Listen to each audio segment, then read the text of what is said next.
So a couple months back, I made a video talking about every single map in Splatoon 3 and why they suck. Video link in the description, by the way. The short version is that long-range weapons have insane sightlines over the choke point known as the middle of the map, which promotes boring sub and special spam gameplay because you can't go around them in any shape or form. Since then, we've got some more maps added to Splatoon 3, and things haven't gotten much better. Maps still force into mid, they're super lockout heavy, choke points are everywhere, but they at least kind of tried to fix the sightlines issue by slapping down signs and poles everywhere. UMAMI Ruins is a particularly egregious example because the map just feels unfinished. I go to the edge of mid and I keep thinking, oh, there should be some things at the middle of the map is surrounded on all sides, like every map ever, but no, it's just the void. Like, come on, even Brine Water did that. In this video, I want to pick up where the devs left off and actually finish their work. But before we can do that, we have to identify the issues with the map that we'll have to rectify in this redesign, as well as the positive parts that need to be kept. So, let's begin with the positives. First up, the middle of the map is actually pretty good. You got top mid here, which kind of divides it by making it obnoxiously cramped. Looking at you, Undertow Spillway. You got a good amount of cover to work with here with top mid and some bumpers tossed around, as well as these random tiny uninkable blocks that you probably won't get much mileage out of, but it's nice that they're there, I guess. Mid isn't completely flat either, we got these gentle slopes, which is pretty interesting. The main sniping spot is also pretty healthy. By standing here, you can't control the entirety of mid since the center has an effective wall, and they even put a sign here to block off a sightline, so you kind of have to, move a little bit to shoot into that part of the map. And that ends the positives. Let's talk about the bad parts, starting with the spawn region. Why can you go so deep into their spawn? The only parts enemies can't access are the starting platform and this uninkable block you only get to by launching out the spawn drone. If you look up UMAMI Ruins on YouTube, the third result is the enemy team getting spawn camped. I know the video's not indicative of an average match there, but it's still pretty funny and sad to see. Now, you might say, well, you could just drop into the pits, right?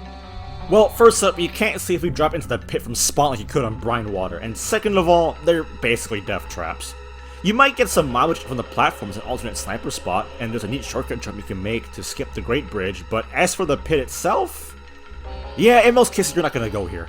Brine Water's pit has two exits, and one of them puts you on the enemy side of the map, while UMAMI's pit only has one exit and puts you on your side of the map.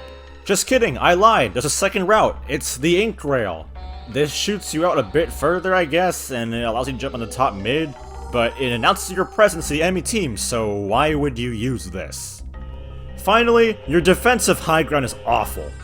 At least you can use it unlike Brine Water where there's a stupid wall in the way. The most you get out of it is standing behind this wall so you can do some right peeking, because going too far out puts you in a very vulnerable position, and even then, this is still a pretty vulnerable spot. This is especially bad when it comes to some ranked modes we'll talk about later. On to the things that just irrationally annoy me, starting with the numerous uninkables. For a game all about painting things, they sure don't like letting you paint things. The top and sides of these blocks, this random corner for some reason, most of the sides of top mid. There's also this one particular bumper that seems to be deliberately placed to prevent you from wall jumping up and to make this jump onto the platform much harder than it should be. Fuck this bumper! I hate it! One last thing. This map is of course a hallway in typical Splatoon 3 fashion, so you can't really move around the map in different ways. If you're pushing in, you're going through here. If you're retaking mid, you technically have some options, but they suck, so you really only have one option. These are the issues we'll have to fix in this redesign. So here's what I cooked up. There's a lot to go over, so what better place to start than at the beginning? The ramp in spawn has been removed, with the wall next to it now being uninkable. This gives you a much larger area enemies can get to, especially thanks to the added ground on the left side. These new areas will sport a set of poles. No, I am not joking this time. These are obelisks. The ancient Egyptians placed two of them at temple entrances, and hey, the spawn's pretty close to the temple entrance in the background, so why not? I always felt that UMAMI just didn't really do enough with the ancient Egyptian theming it had going on, so you'll be seeing a lot more of these kinds of things being added to the stage. Over here on the left, an ink rail was added, letting you jump onto the platform or jump onto this block. This platform is now a more important position thanks to the sides that I added, but we'll get to those later. The giant uninkable block and spawn can now be climbed here, so you need to launch to it from the drone. That's good because it now sports an ink rail for easy access to your defensive high ground, which is actually useful now. It's nothing special, it's just a standard inkable path that's been extended a bit with some blocks for cover, but this makes defending so much nicer, since you can do more than just run forward at the enemy, and it will also definitely help against the added ways enemies can push in. You can even back up onto it thanks to this sponge that I placed here on the tarp. This is a giant uninkable wall to block sightlines onto the sides somewhat. But this is no ordinary wall, oh no, it's a massive statue of an ancient Inkling pharaoh that overlooks the stage. Maybe a big version of the statue we see in this display case will do. In mid, this block was moved up just a bit to make this jump easier, and the grates on the snipe from Clam Blitz were added for most modes because I like that jump. A lot of the uninkables were cleaned up, and top mid was reverted to back how it was in the beta, with it being inkable on all sides, but I've also added the step from the current design on both sides of it. This bumper is now a broken pillar to match the theme of the stage more, and it can be climbed on.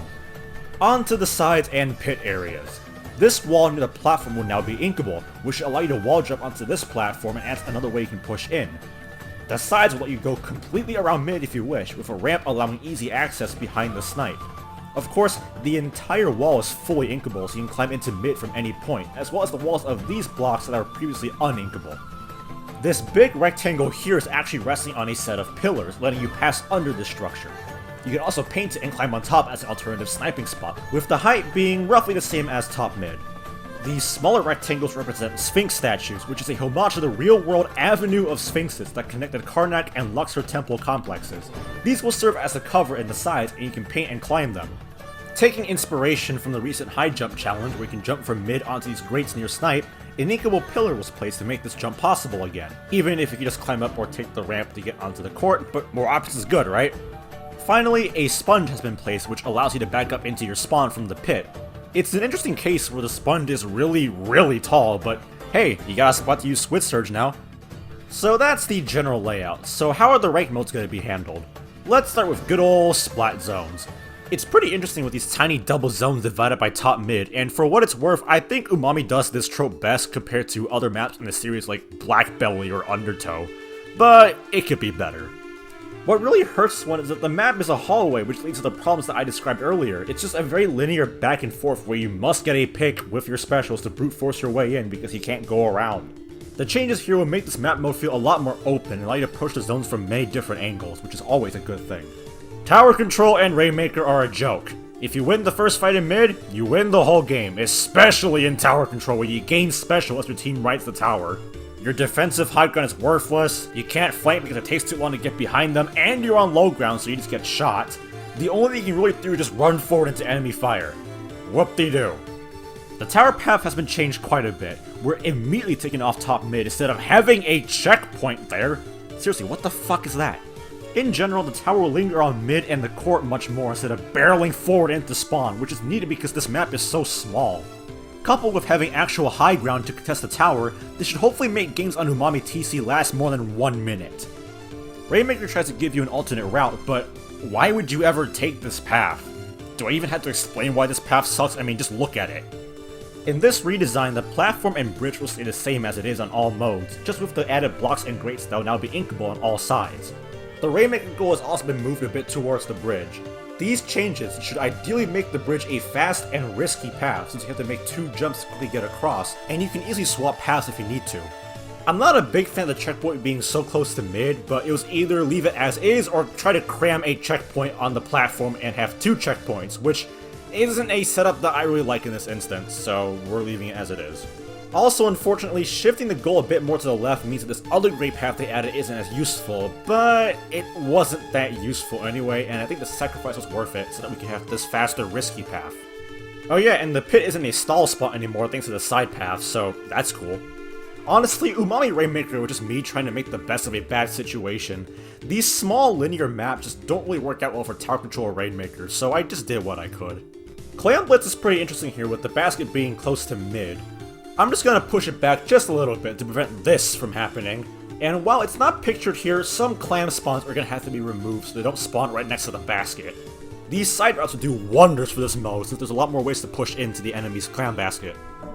So that was my concept for a redesign of UMAMI Ruins. I want to clarify that this is not a perfect solution by any means. I agonized over the new sniper perch I put in the sides for the longest time. You gotta be really careful when adding in those. I am in no way an expert on this kind of stuff, nor am I a competitive player, but this is more so just a creative exercise to try and solve some problems I have with the stage. I don't really know where to put this, because Nintendo just kind of announced this out of the blue after the Drizzle Season trailer, but there's gonna be a big run on UMAMI Ruins. I have no idea how the Salmonids managed to flood the desert, but I'm very interested to see how Nintendo's gonna change the stage in order to make it work in Salmon Run. And knowing what they did to Wahoo World, they're probably gonna make it better than the original stage. With that being said, what do you guys think? What change would you have wanted? Please leave your thoughts in the comments down below. If you liked what you saw and you want to see Barnacle and Dime and the 2 new maps announced for Drizzle Season being reworked, then please consider liking and subscribing. I'll see y'all next time.